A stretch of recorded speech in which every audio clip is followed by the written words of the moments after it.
So our next guest speaker who's gonna be in our studio would be Dr. Arvindram and his wife, and they have been actively involved. Lakshmi and Dr. Arvindram have been actively involved in heartfulness meditation. For the people who do not know heartfulness meditation again is taking care of your emotions, well-being through chakras in your body, through heart center, that is the main center wherein you feel all the emotions. A little bit about Dr. Arvindhan. He is currently an MD at Fraser Health Authority, currently into interventional radiology, wherein they diagnose and treat different kind of disease. And he is currently working for Abbotsford Regional Hospital and Cancer Center. He has published and presented quite a few number of papers. He has delivered talks at different institutes, companies like Microsoft, Amazon, Scotiabank, Vancouver Police Department, to name few. And he has been actively involved in mindfulness meditation along with Lakshmi. Lakshmi is heading the heartfulness meditation in Vancouver, and she has also actively been involved in many webinars. She has hosted couple of seminars, panelists, and she has interviewed lot many speakers from different cities. So it gives me immense pleasure to have them both in our studio today. Thank you so much, guys. Thanks a lot for coming in today. It's my pleasure to have you both here. Thank you, Puneet, and that's a very beautiful welcome. And I wasn't expecting that you would say a lot about this, but really happy to be here. And thanks for welcoming us on behalf of Yoga Health Expo Foundation as well. It's very dear to us to be here. And just for our viewers, Dr. Arvind and Lakshmi have been involved with Yoga and Health Foundation for a number of years and have significantly provided their contribution to this organization. So, since I know you both are heavily contributed and involved in heartfulness meditation, so my first question to kickstart off this conversation would be, could you talk more about what this heartfulness meditation is? And Yeah, sure. thank you. So heartfulness meditation is heart-based meditation. You know, some of us, including yourself, you practice some a offshoot of mindfulness, which is an offshoot of Buddhism. You know, for example, a lot of people know about mindfulness, which is a contemplative practice, and there are a lot of similarities for heartfulness with mindfulness as well, but there are also some differences. So here in heartfulness, we bring the focus on heart, the heart being the center of our existence or our body, and also the heart being the spiritual center for us. A lot of traditions would recognize the heart being the seat of God or seat of soul. And in fact, we have many references throughout the culture, throughout our history, about the heart as a reference to an individual. You know, even things like when we point to ourselves, we point towards the heart. And we also refer somebody as a noble-hearted person, a kind-hearted person, or brave heart, things like that. The heart is more than a pump, and heart is the spiritual center. And our teachers have recognized that working through the heart, we can touch all the seven chakras, and not just the seven chakras. There are various spiritual points beyond the seventh chakra, and all of that can be addressed with this simple technique of meditating on the heart. The technique is very simple. We just bring our attention to the heart and sit and focus in the heart. And this is aided by this very unique thing for heartfulness called transmission, or in Sanskrit they call it pranahuti. It's just simply put, the bringing the energy from the source or a divine love being infused, which helps dive deeper into meditation and explore. And while we try to do this, we then realize the power and the resource we have within ourselves, our own heart, which then we come to realize our own inner selves, which is not, you know, more than our mind and our interactions and our ego, and we explore the real selves with the help of heart, and it's also a beautiful journey, you know. So that is what heartfulness meditation is about. It's a simple technique, and it's also amazing because it unravels a lot of spiritual points, and you unravels the enormous resource we have in the form of heart within ourselves. Thank you so much, Dr. Arvind. That's very well explained. And a follow-up question to that would be, so like you mentioned about chakras, you mentioned about 7 or 9 chakras we have in our whole body, and heartfulness meditation focuses on one chakra. So is it more like you observe your heart, or is it more like you feel the sensation in your body, in your heart? So when, as an early practitioner into this practice, if I have to get started with heartfulness meditation, would it be by observing my heart, or would it be by observing my emotions? What? Okay, yeah, that's a very interesting question and an important question. As a newcomer, we do that particularly also. When you reference that, I can see where you're coming from also in terms of in mindfulness. Mm-hmm. We are expected, or we pay attention to our feelings. We observe our the way our body reacts, our breath is. So the observation part comes from that, from the mindfulness training or practice, I guess. So in heartfulness, it's certainly slightly different, where we bring our attention to where the heart beats here, Mm-hmm. and just center our awareness very gently, you know, and then we even let go of that, because what we are trying, we start off with a suggestion that there's a divine light within, and that's slowly attracting me inside, and that light is already present in there. It's already present in each one of us, regardless of whether we are male or female, or of a certain country or not. For every individual, we have a light within, and we are trying to observe that light within, not on any kind of sensation or feeling.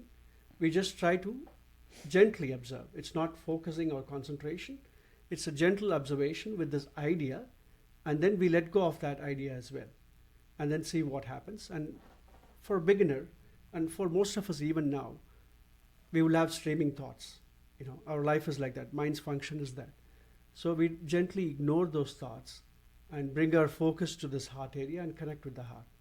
And slowly you'll realize that you'll dive into deeper states, particularly when you have the transmission coming in. You will be able to achieve samadhi also very, very quickly. And Mm-hmm. there are EEG studies to establish that as well, where you go with this pranahuti aided meditation, you can achieve the deeper states of meditation just even on the very first meditation itself. And then slowly it allows you, those experiences then allow you to explore more. And then the heart itself starts guiding you. We all are used to this saying, when in doubt, refer to the heart. True. And what is this reference, and how does the heart speak, and what kind of signals do this heart gives to us? Is those things, when you start meditating and getting in touch with the heart more and more, you will hear those or feel those signals. You will feel certain vibrations in certain areas of the heart, which can even guide you to say whether it's the right decision I'm taking. If I'm in a relationship, I want to know if this is the right person for me. That was my next question to you, actually. So, so my next question to that was actually, since you spoke about relationship, and Lakshmi has been quiet for some time now, so I wanted to kind of focus on her, and wanted to understand from your perspective, since women have a very tender heart. Our hearts, I mean, a female heart is different from a man's heart, and we're talking about a heartfulness meditation. What has been your experience in this practice, and how do you see this practice bridging that gap between the society, bridging that gap between two people, irrespective if they are in a relationship, if they're not in a relationship? So how does this practice bring people closer, community closer, and society closer at a large? Okay, I think to answer to this question, I'm going to share a story my teacher has shared. His recent book, which he released in last year, October, was called Spiritual Anatomy. So the story comes in one of the very first few chapters, where there is a saint and his disciple who go to a kingdom, and they want to stay in the kingdom. So they are at the entrance gate, and the gods run to the king inside to say, hey, there is a group, there's a saint and the disciples here, and they're asking to stay with us. And the king, so what he does is he sends a pot full of water to the god, and he says, take it to the saint at the gate. So the god runs with the pot full of water and he's baffled, he doesn't know what he's doing, and he gives it to the saint. The saint adds a little bit of sugar into that bottle full of water, stirs it well, and he says, take it back to your king and give this water to him. And the god does that, and the king asks his minister to taste the water. The minister says, the water is sweet. And then the king says, very nice. Now get the saint and his disciples into my kingdom, and they're welcome to stay here, and bring them in with utmost respect and reverence. Mm-hmm. So the reason the story goes, my teacher explains that so the kingdom is full of people. There's hardly any space. So that's what the bottle, the jar of water signifies. And so when it goes to the saint, and the saint adds sugar, so what that's, and dissolves it into the water. So what that signifies is that he will add value and ennoble the people there, and he would not be of any, he will actually dissolve among the people in the kingdom. So when the king tastes, or the minister tastes the water and says it is sweet, so again, what that signifies is to say that these people will actually ennoble us. They'll teach us good values. And so the king says, they are the right people, get them in. Mm-hmm. So to me, this story signifies it can be in any walk of our life. We all are struggling within ourselves. We have day-to-day struggles like our commitments, responsibilities, our virtues, our whys, our difficulties, our aspirations, whatever that may be. We're struggling, and we're ignoring that everyday inner spiritual call for a higher purpose or higher spiritual elevation in ourselves, which, with Aravind beautifully explained, we all have a heart, and the love, the generosity, the acceptance is all common to each one of us, Mm-hmm. whether you're a male or a female. So the more we incorporate meditation, the more we listen to that inner calling and integrate meditation, any form of meditation that it may be, into our daily life, we begin to live life from the place of the heart. Mm-hmm. And we begin to, integrate the values, the intrinsic values of the heart, which is love, generosity, acceptance, in every walk of our life. And I think, and if that's a place where we're going to live life and make connections with people, the connections are going to be deeper, the relationship is going to be stronger, and in a way that relationship will give us a different sense of freedom, actually ennobling each one of us to be free in our journeys. Right. So meditation will certainly enhance every relationship in our life, be it family or friends or work. It can only make us a better person and ennoble oneself. So certainly it's a great tool that we can integrate into our daily lives. And personally for me, heartfulness meditation has been a beacon of life, a light in my darkest times. And I would certainly encourage it to any man or woman, for that matter. And help them in their relationship as well. I mean, Absolutely, if yes. they are kind of self-aware, if like you beautifully said, one thing which I totally resonate with is somebody asked someone what should I do in my life, and he had no clue that what should I be doing in my life. So rather than focusing on what you should be doing, how can you serve others? So what you are doing, what Yoga and Health Foundation is doing, or what mindfulness meditation or the institute that you call it, what they're doing is they're trying to basically serve others. They're trying to help others. So when you're trying to serve others, when you're trying to help others through any form of practice or through any form of meditation, that at large brings the society at peace. So thank you so much for sharing that story, Lakshmi. My follow up or the next question would be, since you're a doctor, You deal with so many patients every day, different kind of patients. You diagnose so many diseases. What is a yogic perspective and what is a scientific perspective to this whole unknown or meditation or whatever you want to box it into? How would you define it from a medical standpoint, and how would you define it from a non-medical standpoint? Because there are certain things that science can define, but there are certain things which are unknown, which science cannot define, wherein our belief comes in, faith comes in, because it is all coming from unknown. So if you could light up a bit more on that aspect, that would be great. Yeah, thank you, Punit. And you've actually asked a lot of questions in I this have. single I'm question. so There are several branches into this. First of all, I would say like yoga and science are not really at loggerheads.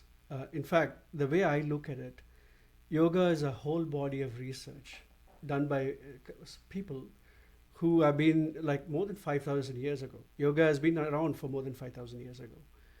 And it's an extensive body of research in the consciousness. It's probably the best resource we have on consciousness. Mhm.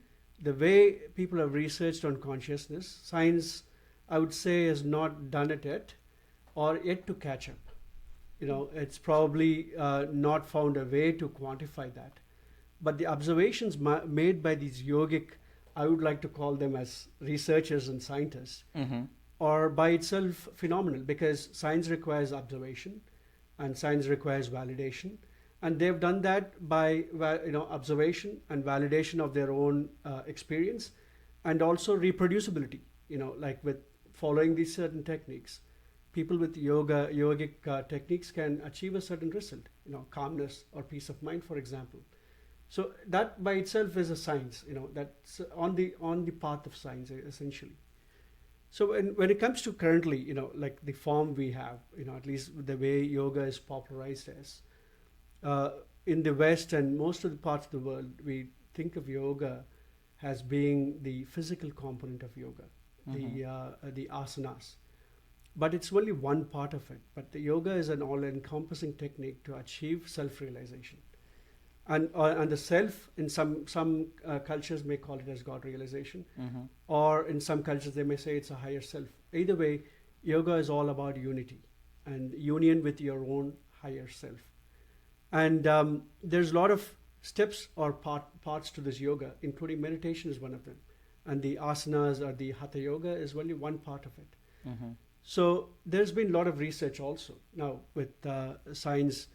Like if you look up meditation as a research, thankfully to the efforts of mindfulness, for example, which is again an offshoot of Buddhist techniques, Mhm. and that again has a basis from the yoga too. So there's enormous research about mental well-being and use of meditation, and not just that, so many other yogic techniques, including breathing and the physical aspect of yoga, all of that have shown to have beneficial physical effects. So whether it's not just physical, like on your body, like your physical self, but your emotional self, your mental self as well. But of course, the purpose of all this is your spiritual well-being or your spiritual realization. So when we combine that as well, all of this falls into place. And science supports the physical aspects and the emotional aspects and the mental aspects. In fact, there's so many therapies also based on meditation techniques to help people with mental illnesses, or even things like anxiety or depression, for example. One of the statistics we say for mental health, again, May is being the mental wellness month. Wellness month, yeah. About 1 in 4 people in Canada have some kind of mental health Wow. issue. Either it could be something minor to something really serious. So a lot of young women have a propensity to have mental health disorder as well.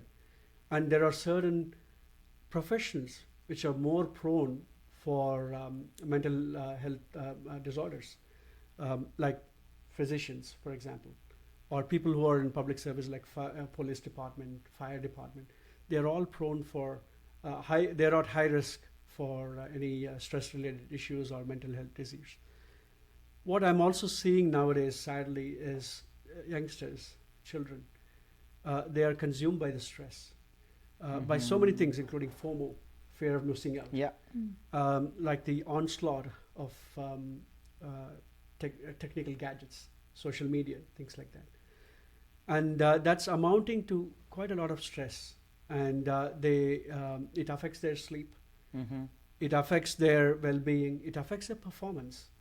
And a lot of people either, not a lot, at least, there's at least a statistic to say the substance abuse is less. But one of the things which is easy for youth and the younger people is to go into substance abuse Totally. or get distracted with other things. So they get caught in this vicious cycle, which then leads to their mental health problem or relationship issues or breakdown in different levels. So all of that could be addressed by meditation, and it is actually a well-proven technique in science also. So that's where the science actually comes in to support yoga, and that's why I feel it's not really at loggerheads. They go hand in hand. In fact, the yogic topic about consciousness and the way the spiritual people talk about consciousness, it's only a matter of time when science will quantify or able to assess that as well.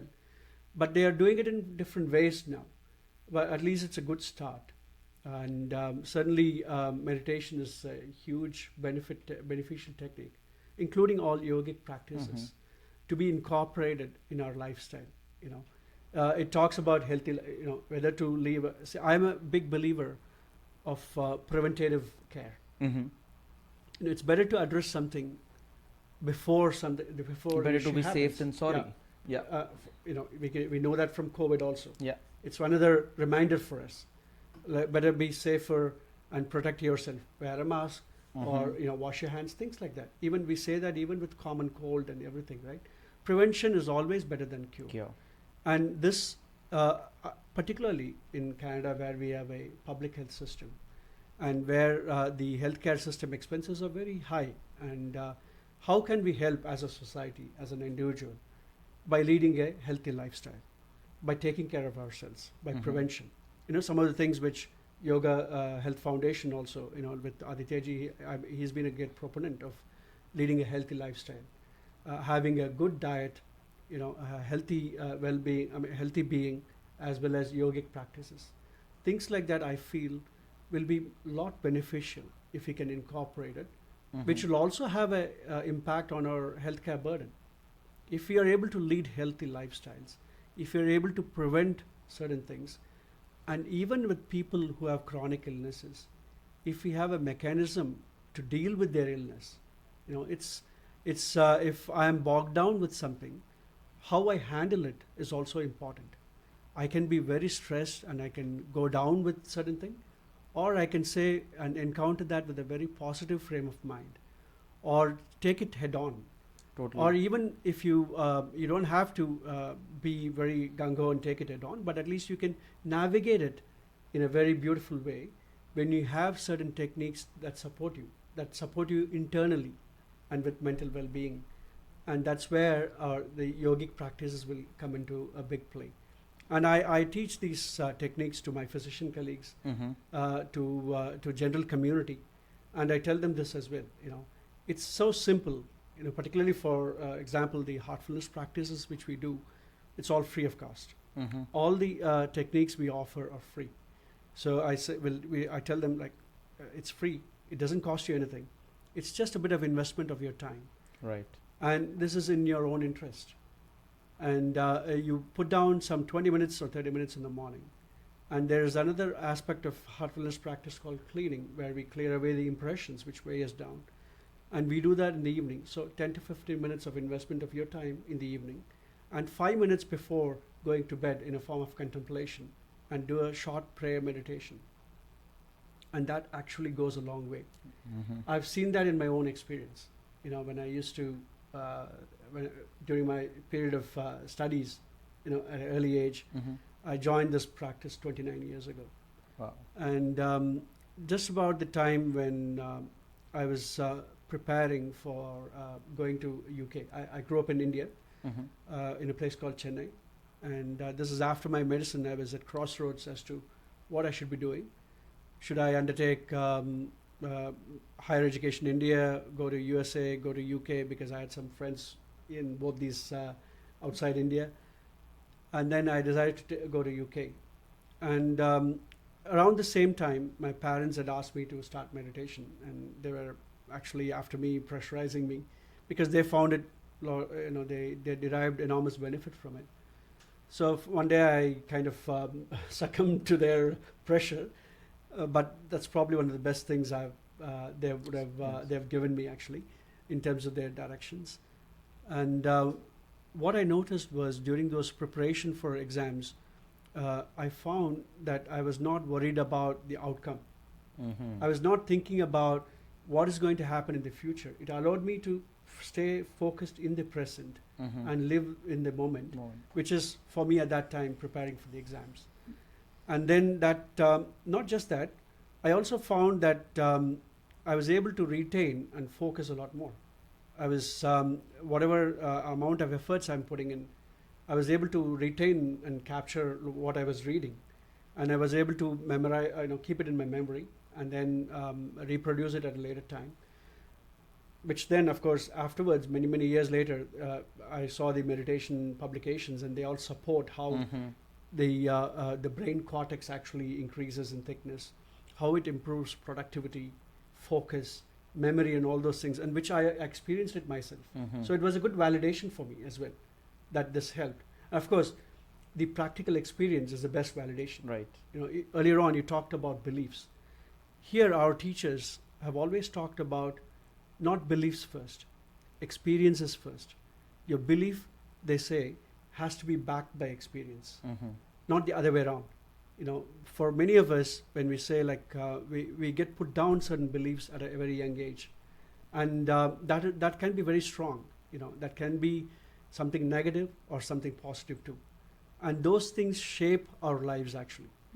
So those beliefs, we actually may not have experienced it. It's something which our parents might have told, or something our grandparents might have said, and some of them could be based on our experiences too. So all of that, the beliefs actually stay in our subconscious mind. So the meditation and cleaning especially, they can help break down certain pathways of certain negative traits of beliefs and help us to re-navigate through the challenges.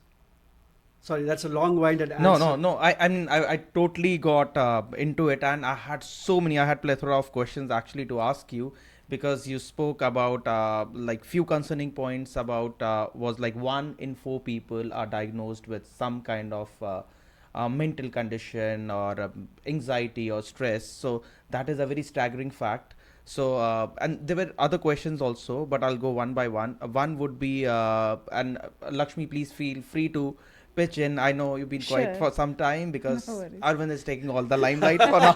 So. I don't want to be in trouble later on. No. So, we are in 2024. People are well educated. People are well versed. They know what they're talking about. People have much more awareness when they talk about yoga, meditation. Everybody knows actually what to do, and we have so many materials, so many health books. There is so much of content available where you can learn, but still 1 in 4 people still suffering from mental anxiety. What would you think would be the reason? Why is it like that today in today's society? Maximum number of divorces, maximum number of separation, maximum number of suicides, ADHD, kids suffering from lot of mental trauma, like you clearly mentioned. Like there is so much FOMO, is a fear of missing out, and then technology also has taken over us, our mind also. Attention span has drastically reduced. So how would you sum it up? We have all the resources, we have all the avenues. Still, where is that gap, and how do we kind of bridge that? Yeah, I mean, yeah, it's a good question actually. Actually, it makes me sad to hear whatever you've listed actually. There's you kind of outlined what the actual problem, like at least the problem in the society is. there is no one real answer for all this. I think it's probably a cumulative effect. It also comes on the on the back of one of the biggest events which happened in the history for us. In 2020 we had the pandemic. So that has also had a huge effect, and there are cumulative effects of the aftermath of this big pandemic we had, the health effects, as a result of that, and the breakdown of families. Not so much in Canada, but across the world. So many families lost members of their family because of that, and also, of course, the economic impact it had on in our country, and also to an extent, to a large extent, we had a health impact as well. Things were delayed, also, and on top of that, I'm also feeling like one of the biggest contributors could be the lack of sleep. Sleep is one of the things which is a nature's gift to us. So, unfortunately, sleep-related issues and lack of the stipulated time of sleep for each individual, that's also on the decrease nowadays. And again, it could be because of the stress and other things, or it could just be we are cutting down and indulging ourselves in other things, and as a consequence, cutting down on the sleep. All of this contributes to the mental illnesses, I think. May I add something, Puneet? Sure, Lakshmi. From the woman's perspective, I was certainly thinking that we do myriads of roles in our lives. We are wives, we are daughters, we go to work, and then we come back and we have responsibilities at home to take care of, commitments in every step of the way. And somehow, it's just like our phone. We have just too many things running at the same time, can only drain and crash one day if there is no reset button, or if there's no time where you can just pause, breathe, and relax. I think that's, even doing that really helps us in the long way, whether it be mental, physical, or emotional well-being. It takes care of all of it in one go, I think. Like, when I talk about myself, certainly heartfulness meditation has given me that pause, where, when things are overwhelming, time for some self-care every day. Like I said before, just time to pause, breathe, and relax. And the heartfulness cleaning that he mentioned earlier on is a great tool. It's really a reset button for myself, where it helps me to balance. We're emotional creatures for sure, much more than men. So it helps us to bring a balance in our emotions.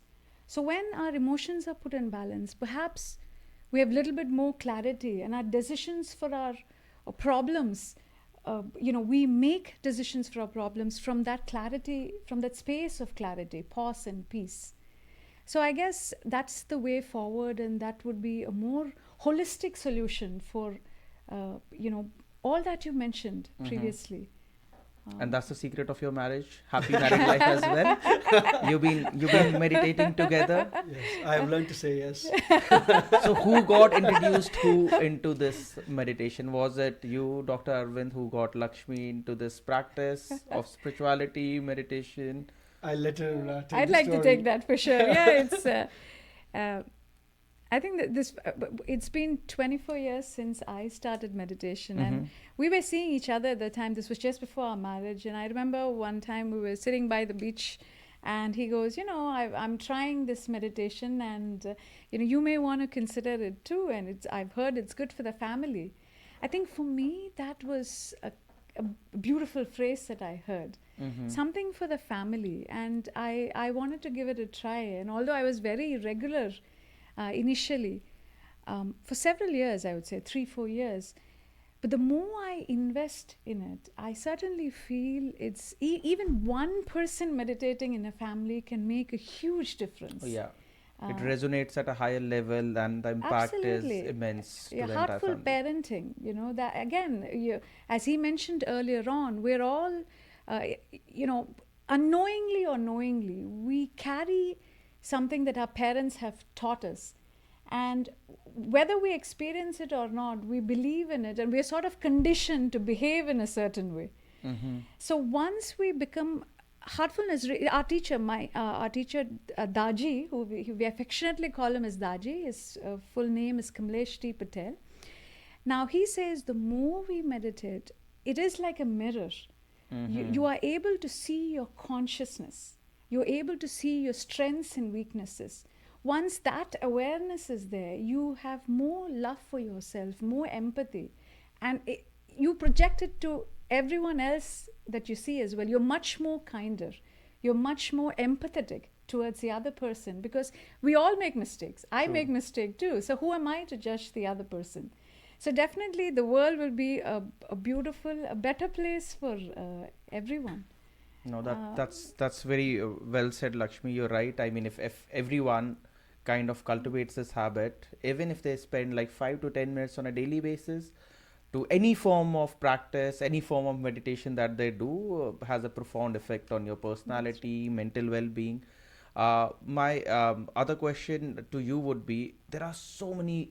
So at times, for me as a person also, and I'm sure it would be with you as well, you get confused, and I know now you're part of this meditation called heartfulness. You're very well versed with it, you know how to do it, but there are so many, like Dr. Arvind, you mentioned there are so many different form of yogas, like karma yoga, kriya yoga, and other forms of yoga as well.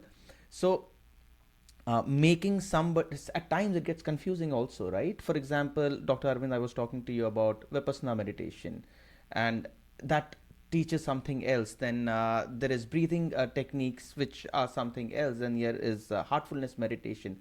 How could we all sum it up in one? And I mean, uh, so that it is easily accessible, understandable, because people get confused with so many. Like, again, of course, having a lot of this available as a choice is great. Mm-hmm. I would simply say follow your heart. Yeah. So whatever is resonates with you, and if it benefits you, then that's carry on with that. And try, even when people try to experience this meditation, we say try this Mm-hmm. with an open mind and open heart, and experience it. Ask questions, Mm-hmm. and see, reassess it within a month, within 2 months, 3 months, and see if this is the right one for you, and just follow the heart. And that's in fact, recently our teacher was asked a question about youth. The youth were asking, like, how do we make decisions right now? There's so many choices out there. It's not just with contemplative practices like this. Right. And the simple answer he gave is follow your heart. Mm-hmm. So that's kind of summed it up beautifully. And you talk about heartfulness meditation, which in itself is you focus on your heart. So obviously, all the decisions have to come from your heart. Yeah. Right. No, thank you so much for bringing that. So, how do we create a commune? Like, how do we get all these different organizations? Like I mentioned this before also, heartfulness meditation is doing some great work. Yoga and Health Foundation are doing some great work. You guys are doing, and there are certain different organizations that are doing work in their own capacity. How would we? Basically, the bottom line is we're all serving people. We all want to kind of cultivate the same thing, bring that society to that pedestal, I would say. How can we all collaborate together under one umbrella? Yeah, that's a very thoughtful question, actually. Like some time ago, our teacher was confronted with the same thing, and he asked this question: if people in the black marketees, Mm-hmm. they can collide and create an artificial demand for something or set some prices, or somebody somewhere tries to make some weapon which can cause a lot of damage, and that information is shared amongst that community, Mm-hmm. why are not good people coming together for a good cause? Yeah. If people who can harm others or out of greed can get together, Mm-hmm. why can't people who have the well-being of others in mind, who have a noble cause in their hearts, come together? So that was a very thought-provoking question. And in fact, he then went on to create a global platform for bringing all spiritual leaders together And there was a one of its kind event which happened earlier this year in India, Mm-hmm. where people from different organizations came together for the common good of inner peace, Mm-hmm. and they all shared what they have. So you know, on those lines, for example, Yoga Health Foundation is working towards the same cause, bringing yoga, because it's a great tool Right. for mental well-being, physical well-being, as well as Mm-hmm. your inner spiritual needs as well. And healthy eating, diet forms a huge component. So when we have things like common goals of wellness of others and spiritual needs of others in mind, we should find a common ground to work together. We should share these ideas. Totally. We could Yeah. collaborate more often, Yes. and be happy to share the good things we know with each True. other, and respect each other, because we still have to operate as individual organizations because of the choice you talked about earlier on. But when we know that we have each other to support each other, and we can borrow on the strengths of other community, then the world also gets inspired by that. Totally. If I can imagine some place where all the big religions can come together along with spiritual organizations and say, we all are sending the same message. Yeah. We are sending the same message of love to you all, the peace to you all. Then there will not be many fights between people. No. Yeah. Then we are looking at a community and earth which is so beautiful. The heavens actually created here. Yes. We They don't say- have to look somewhere Yeah. else for that. They say you're always in profit, right? When you come into this world, you come empty-handed. Till the time your journey is onto this earth, you have something in your hand, and once you leave the world, you again go empty-handed. So it's just a perspective, right? The time you are into this world, you have something positive in your hand. So that's a very good message. Any message for our viewers? Any message for different societies, people who are listening to you right now? Please feel free to pass on any message that you'd like. I'll let Lakshmi mention. Yeah, Lakshmi. Yeah. I, first of all, on behalf of Heartfulness, I'd like to thank the Yoga Expo and Health Foundation for giving us this opportunity and to share our passion of meditation with like-minded people here who are watching us today.